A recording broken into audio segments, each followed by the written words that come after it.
एक दुर्घटना पहलगाम की भी हुई,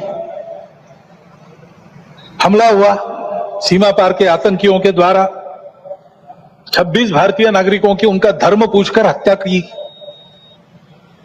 लेकिन उसके चलते सारे देश में प्रचंड दुख और क्रोध की लहर पैदा हुई।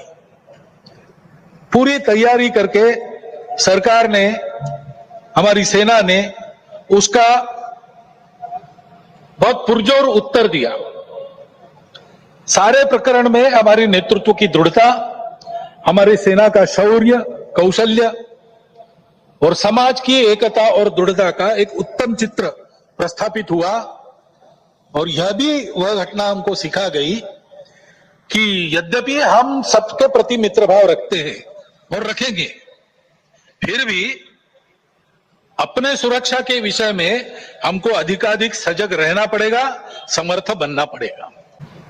क्योंकि इस घटना के बाद दुनिया में विभिन्न देशों ने अपनी अपनी जो भूमिका ली, उसमें हमारी ये भी ध्यान में आया कि हमारे मित्र कौन कौन है और कहां तक है।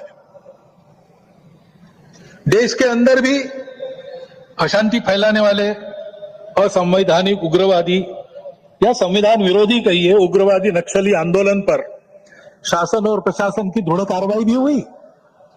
और उनके अनुभव से, उनके विचारधारा का खोखलापन और उनकी क्रूरता का अनुभव होने के कारण समाज भी उनसे मोहभंग होकर विमुख हो गया।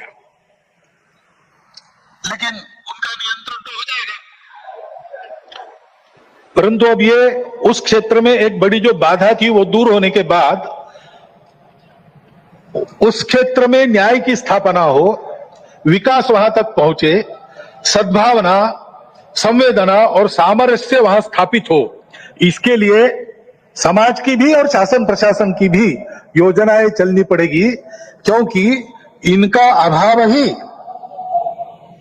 ऐसे उग्रवादी ताकतों के पनपने का कारण बनता है।